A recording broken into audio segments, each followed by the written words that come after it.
Donc bonjour à toutes, bonjour à tous. Je suis ravie de vous retrouver ce soir pour parler, du stress parental.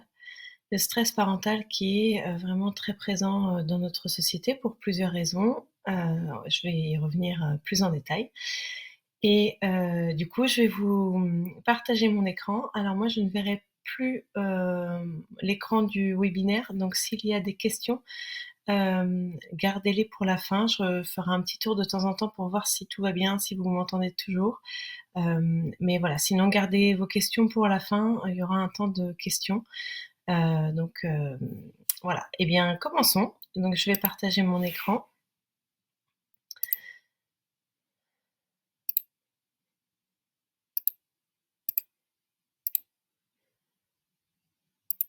Hop et je mets en diaporama. Voilà, donc là je ne vous vois plus, je ne vois que, ce que vous voyez vous normalement à l'écran. Donc la présentation du webinaire. Ah mais pourquoi ça bouge comme ça? On va faire pause. Voilà. Donc, le webinaire fait par, moi-même Juliette Cerceau, créatrice de la boîte à outils des parents. Et vous pouvez me retrouver sur mon site www.baodesparents.com.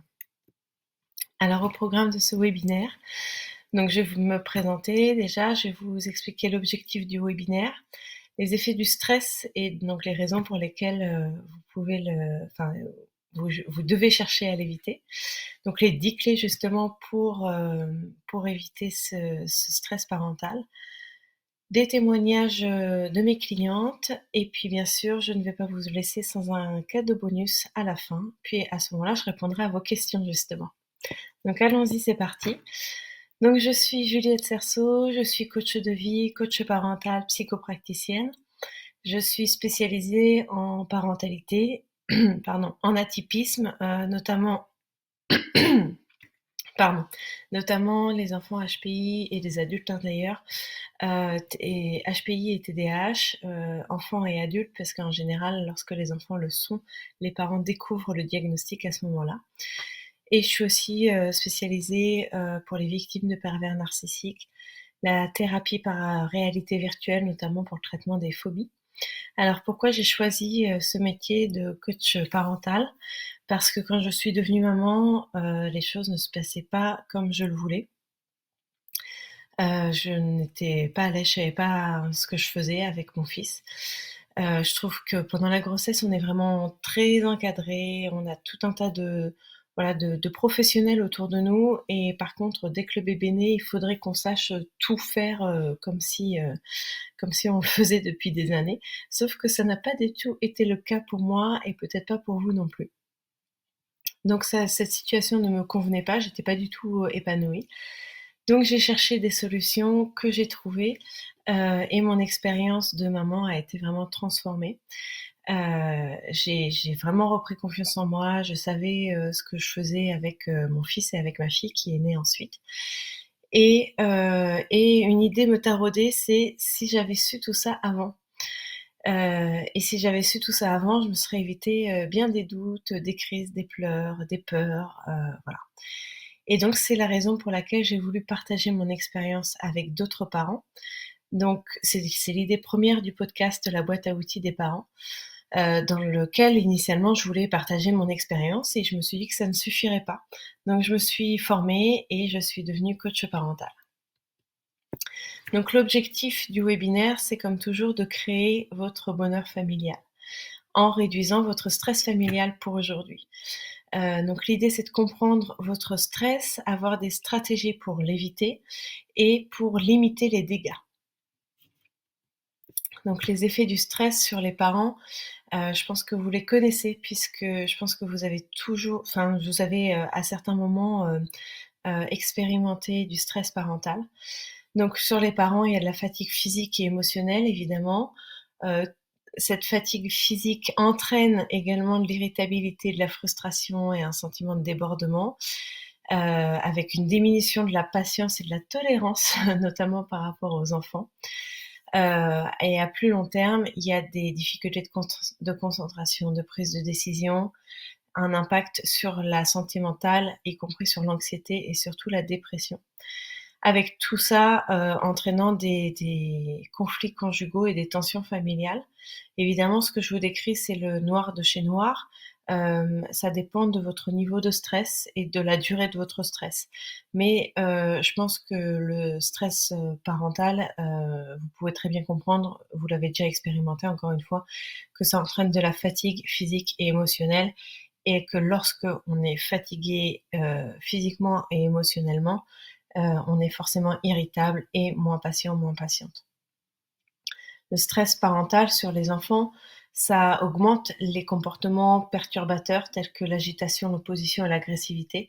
En fait, l'enfant répond à votre stress par du stress, donc ça n'engendre rien de bon, pour l'ambiance familiale et il n'y a et enfin ça entraîne aussi une difficulté de régulation émotionnelle et d'adaptation, ce qui est déjà compliqué de base pour les enfants.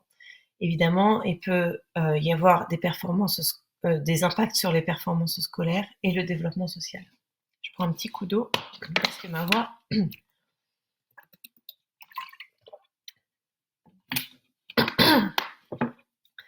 et donc il y a un risque accru des problèmes de santé mentale tels que l'anxiété et la dépression, même chez les enfants. Encore une fois, là, je vous décris ce qui est vraiment le pire du pire, mais bien sûr, quand le stress parental, le stress familial est assez faible, et assez rare, il n'y a pas tout ça évidemment. Donc tout ça n'est pas du tout enthousiasmant, c'est pour la raison pour laquelle, vous pouvez éviter le stress familial. Alors, entrons tout de suite dans le vif du sujet et découvrons les 10 clés pour réduire votre stress parental. Alors, la première clé, c'est de comprendre votre stress parental. Hem, En général, les causes du stress parental, c'est une surcharge des responsabilités, la fameuse charge mentale. Hem, Ça veut dire qu'en fait, on est toujours en train de penser à trop de choses, tout repose sur nous et c'est beaucoup trop pour une seule personne et ça fait augmenter notre stress, considérablement. Si cette situation-là est couplée à un manque de soutien de nos proches et notamment de notre coparent, ça peut aussi augmenter votre stress et donc comprendre que, en déléguant certaines tâches ou en demandant, l'appui et le soutien de notre coparent, ça peut diminuer notre stress, eh bien vous pourrez du coup, hem, entreprendre des actions pour, vous faire soutenir un peu plus. Et puis il y a aussi la pression sociale et les attentes irréalistes. Donc ça, c'est le syndrome de la mère parfaite, de la mère, sur Instagram, qui a une maison tout à fait rangée, qui prépare tous les repas de ses enfants, même les goûters, qui, fait faire des sorties à ses enfants. Enfin bref, hem, tout ça qui fait qu'on a une pression forte sur nos épaules, de la société et aussi de nos proches, hein.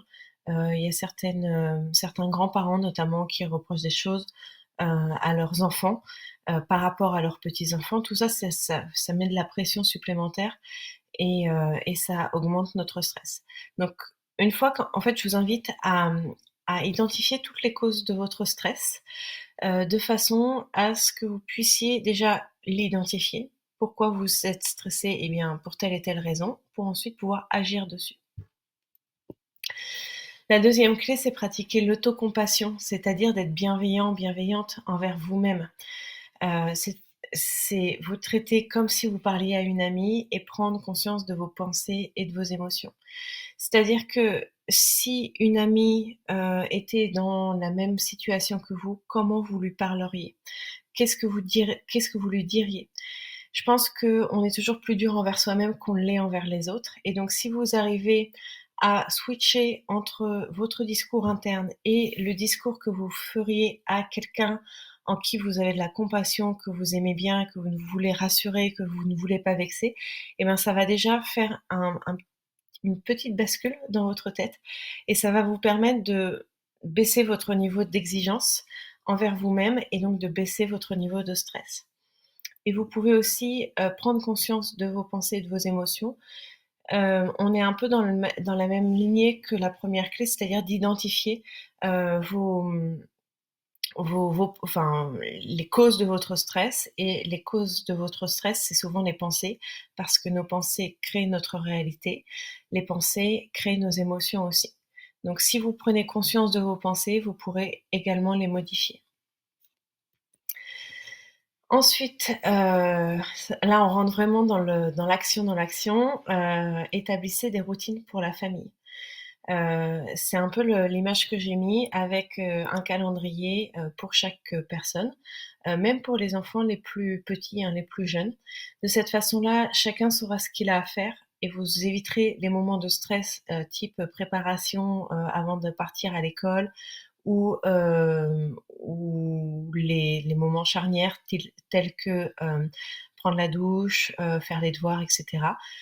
Les routines, ça va permettre de fluidifier tous ces moments-là et de rendre aussi vos enfants autonomes. En fait, ils sauront ce qu'ils ont à faire et donc ils n'auront plus besoin que vous attendiez de leur dire d'aller à la douche, alors que tous les soirs, avant le repas, par exemple, on va à la douche, ou tous les soirs avant le repas, on met la table. Ça, en fait, vos enfants le sauront, ça sera automatique pour eux et ça sera du coup une source de stress en moins pour vous, puisque ce sera délégué en fait à vos enfants et qui eux vont aimer être autonomes, et pour les plus petits, ça sera même un jeu. Donc les routines familiales, c'est vraiment une clé dans toutes les familles. Ensuite, vous pouvez communiquer efficacement avec vos enfants. Déjà, comprenez les besoins de vos enfants. Je vais vous citer un exemple que j'ai eu pas plus tard que pour le repas de ce soir. Je faisais des œufs à la coque et donc j'ai 2 enfants. Mes 2 enfants voulaient le même œuf, donc l'œuf avec son coquetier.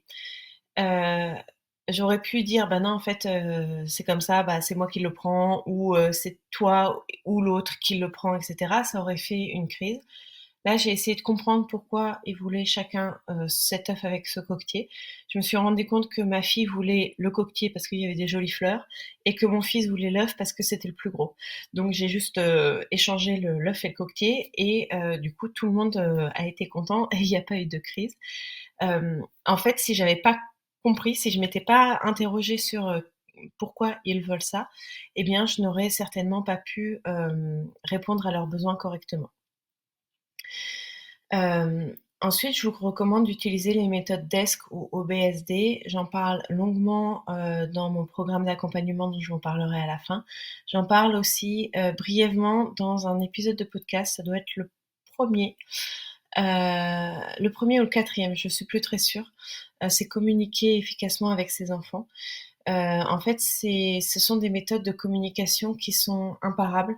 C'est-à-dire que la personne en face ne va pas se sentir agressée ou ne va pas avoir envie de fuir ou ne va pas se sentir manipulée, et on va taper dans le mille à chaque fois.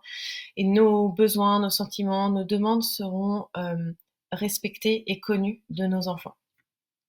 Et utiliser aussi un langage adapté à vos enfants, c'est-à-dire que vous pouvez tout leur dire, mais avec des mots qu'ils comprennent évidemment. S'ils ne comprennent pas le langage que vous employez, ils vont pas pouvoir répondre à vos demandes.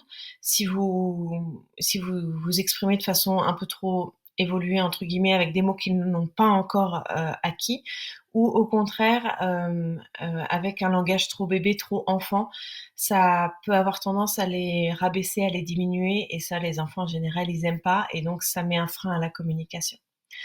Donc apprenez à communiquer, c'est vraiment très important, ça vous servira avec vos enfants, mais aussi à l'extérieur.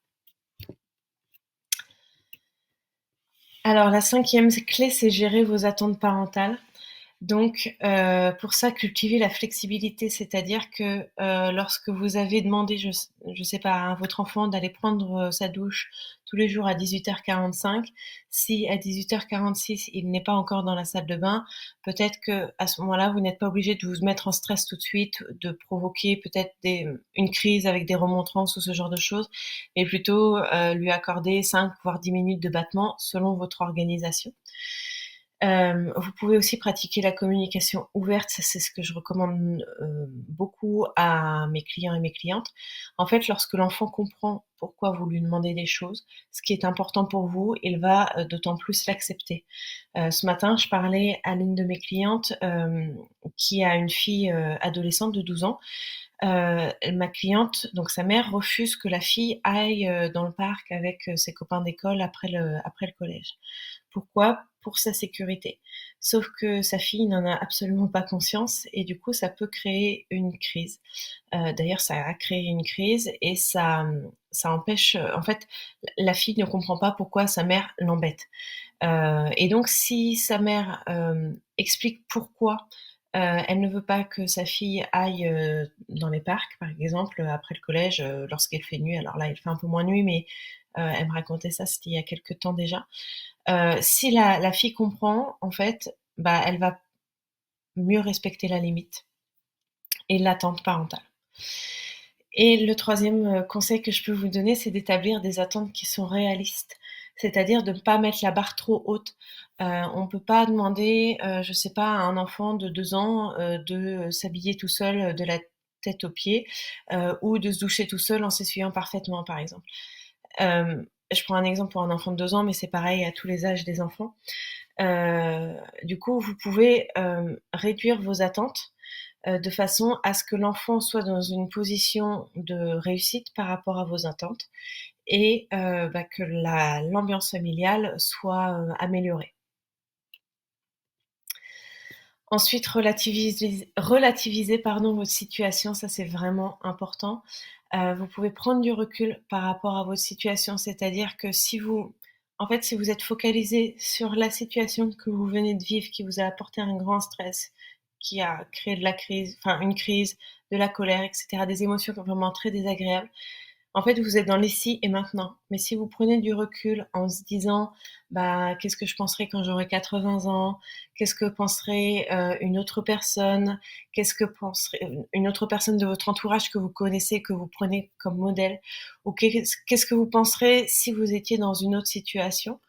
Eh bien, ça va vous permettre de prendre du recul par rapport à la situation et de voir les choses différemment, pardon. Je vous recommande aussi de pratiquer la gratitude et de l'enseigner à vos enfants. Ça, j'en parle aussi dans un épisode de podcast. La gratitude pour des petites choses du quotidien qui sont pas extraordinaires. Vous n'avez pas besoin de faire un tour du monde pour pouvoir être épanoui. Mais je ne sais pas si vous arrivez à être à l'heure à un rendez-vous, s'il y a un rayon de soleil qui éclaire votre visage pendant un instant. Tout ça, c'est des petites choses pour lesquelles vous pouvez ressentir de la gratitude et qui va vous faire mieux vous sentir et donc baisser votre stress familial. Et aussi, ce qui est très, très important, c'est de vous donner le droit à l'erreur. C'est-à-dire que vous avez le droit de stresser, de péter un câble à un moment ou à un autre. Vous avez le droit de faire tout ça. C'est un peu ce que je disais par rapport aux exigences parentales juste avant. Si votre niveau d'exigence, c'est d'être la mère parfaite ou le père parfait, c'est une quête vaine, vous n'y arriverez jamais et vous n'arriverez pas à vous satisfaire de la situation parce que vous êtes toujours dans ça serait mieux, ça pourrait être mieux. Euh, J'espère que vous n'avez pas vu ça. Euh, du coup, de vous donner le droit à l'erreur, c'est vraiment très important parce que ça va vous permettre de mieux accepter votre situation, de mieux accepter ce que vous faites et de transformer l'erreur en quelque chose de positif. Donc relativiser votre situation, c'est vraiment très important. Ensuite, trouver un équilibre entre vos domaines de vie. Ça, c'est vraiment très important, surtout pour les parents qui se sentent impliqués dans leur vie professionnelle, associative, dans leur vie autre qu'avec leurs enfants, en fait. Euh, Aussi dans leur vie sociale. En fait, si tout se mélange tout le temps, si vous êtes toujours, par exemple, avec votre téléphone en train de regarder les derniers emails, en train de regarder les dernières infos, eh bien, vous allez toujours tout mélanger et vous ne serez pas concentré sur un des sujets, voilà, une des situations, en fait. Un des domaines de vie, voilà, c'est ce que je cherchais. Euh, En revanche, si vous vous dites: «Bah, là, je sais pas, moi, je vous dis, par exemple, ce que je fais. À 17h, je récupère mes enfants jusqu'à ce qu'ils soient couchés à 20h-20h30. Je ne m'occupe que d'eux. Je peux aussi m'occuper de petites gestions, familiales, type, inscription à tel ou tel endroit, organisation de la garde pour telle ou telle chose, pour tel ou tel moment. Là, oui. Par contre, je réponds pas sur mes réseaux sociaux, je réponds pas à mes messages, voilà, qui sont pas vraiment, immédiats et urgents, de mes proches. Voilà, je fais vraiment des scissions entre mes différents domaines de vie parce que sinon je ne profite d'aucun à la fois. Et de la même manière, soit je travaille, soit je fais autre chose, mais quand je travaille, je suis vraiment très concentrée sur ce que je fais. Je ne suis pas interrompue, que ce soit, par, tout un tas de distractions qu'on pourrait avoir, sur le téléphone, sur les écrans de façon générale, ou par mes enfants. Je déteste travailler quand mes enfants sont dans le coin parce qu'en fait, ils vont me demander, ils vont m'interrompre. Je vais pas être concentrée sur ce que je fais, je vais pas réussir à me concentrer et ils vont m'agacer alors qu'en fait, si je faisais juste 1 heure de ça et puis après, 1 heure d'autre chose et je suis plus efficace et je suis plus, concentrée sur ce que je fais.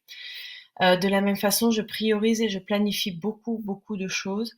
En fait, quand je sais pas vraiment trop quoi faire, je me demande quelle est ma priorité à ce moment-là. Et selon les cas, ma priorité est différente. Selon les moments dans ma journée, ma priorité est différente. Et si, par exemple, j'ai une idée en tête, mais que c'est pas ma priorité du moment, et ben, je la note quelque part pour la faire plus tard, à un moment où je pourrais m'y consacrer complètement. Et puis, vous pouvez aussi faire preuve de flexibilité, de vous adapter, aux aléas de la vie. Voilà, je pense que ça, c'est vraiment, très, très important. Par exemple, bah, vous aviez prévu de faire ça, mais vous ne pouvez pas parce qu'il s'est passé ça. Soyez flexible, et ne vous focalisez pas trop sur «j'avais prévu de faire ça, absolument et du coup je pourrais pas le faire».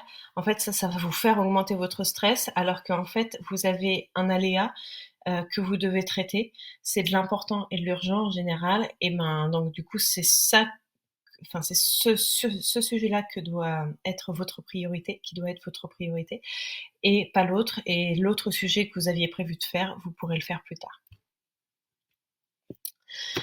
Ensuite, prenez soin de votre bien-être émotionnel, ça c'est vraiment important et c'est trop négligé par les parents, je trouve. Hem, En fait, c'est vraiment important en tant que parent d'être épanoui pour ensuite être épanoui, avec ses enfants et être bien, être disponible pour ses enfants, être dans un bon état d'esprit. Donc c'est vraiment important de vous détendre. Pardon, par de la méditation, du sport, autre chose, peu importe ce qui vous détend, mais c'est vraiment important que vous trouviez quelque chose qui vous permette de, mmh, de baisser votre stress finalement, de relâcher un peu, du lest par exemple.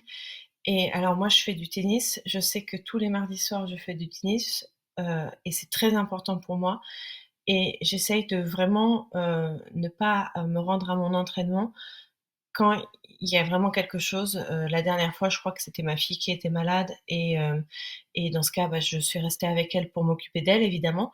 Mais sinon, c'est vraiment très, très important pour moi et je mets tout en œuvre. En fait, je m'organise tout au long de ma semaine pour que, à ce moment-là, au moins, je puisse aller, faire du sport et me défouler. Vous pouvez aussi, donner le relais à votre coparent ou à vos proches. Ça, c'est vraiment très important.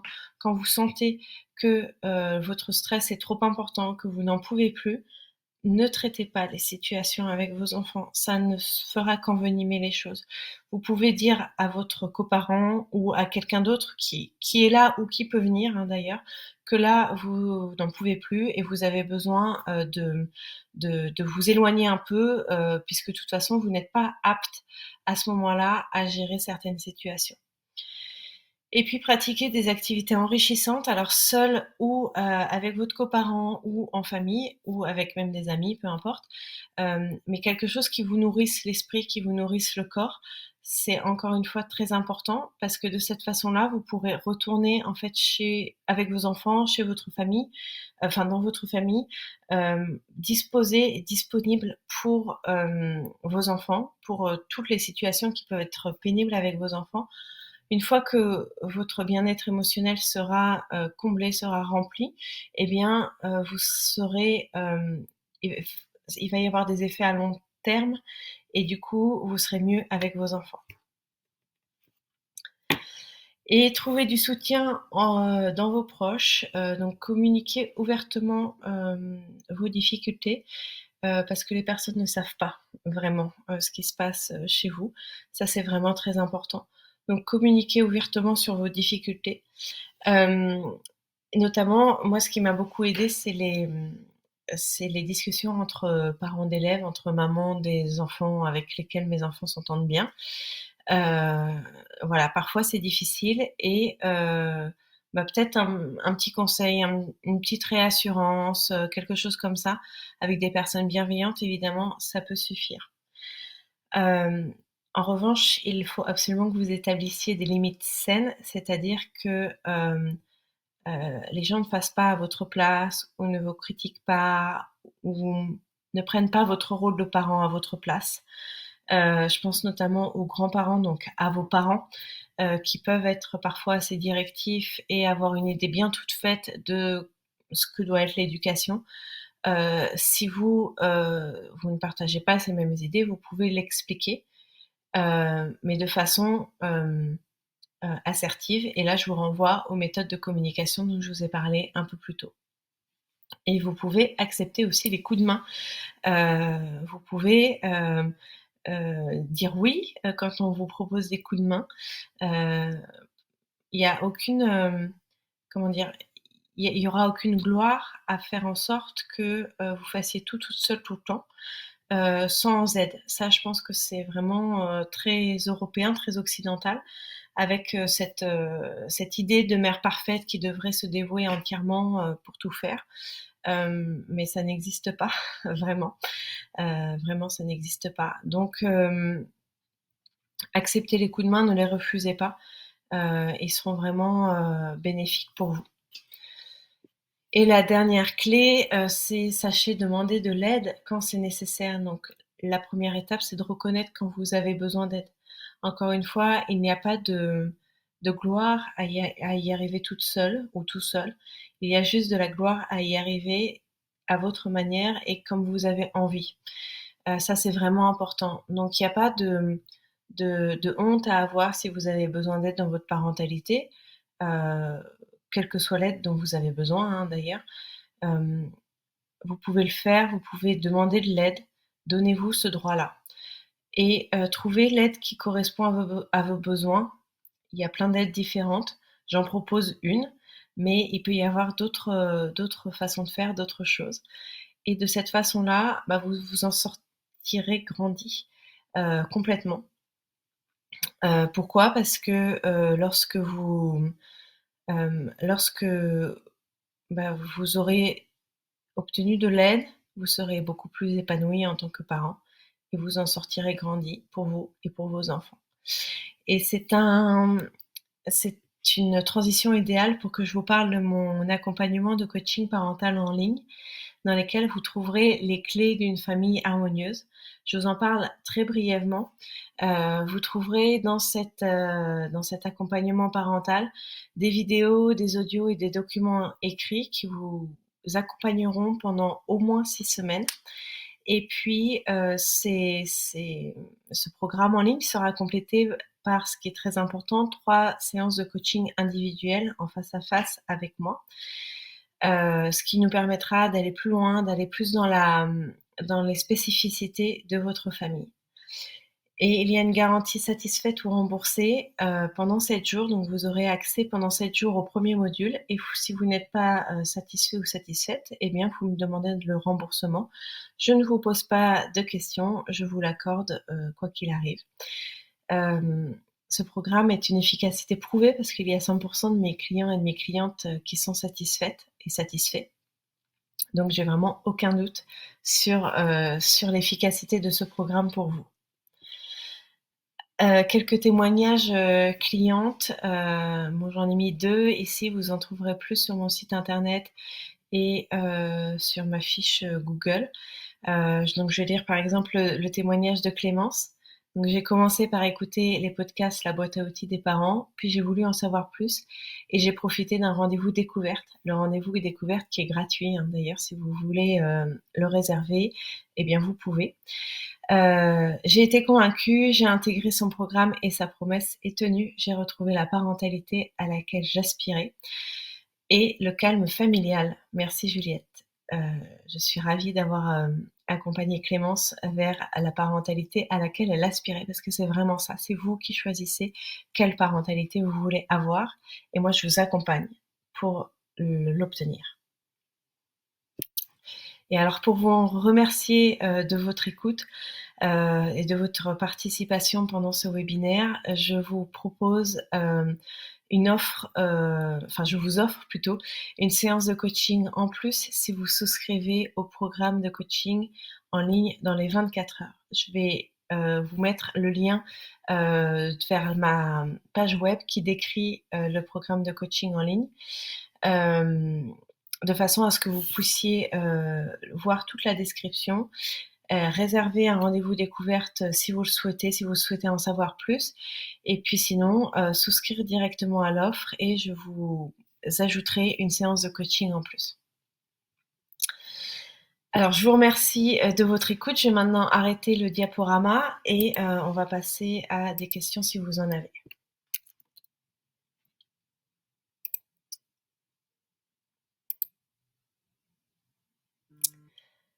Voilà, donc j'attends, quelques minutes, si vous avez des questions. J'espère que ce webinaire, vous aura plu, vous aura permis de relativiser un peu sur votre situation. Et puis n'oubliez pas l'offre, si vous voulez un accompagnement, vous pouvez le souscrire, dans les 24 heures et avoir une séance de coaching en plus. Hem, L'accompagnement, il est vraiment fait pour que vous puissiez retrouver la parentalité épanouie à laquelle vous aspirez. Ces vidéos, vous pourrez les regarder plusieurs fois, si vous n'avez pas compris ou si vous n'avez pas appliqué, tout à fait ce que je vous ai dit ou s'il y a encore des points de blocage. Vous pourrez aussi les regarder avec votre coparent, en même temps ou séparément, puisque vous pouvez avec, le même accès regarder, voilà, à des moments différents. Et puis les séances de coaching, individuelles peuvent se faire, soit juste avec un des parents, soit avec les 2 parents.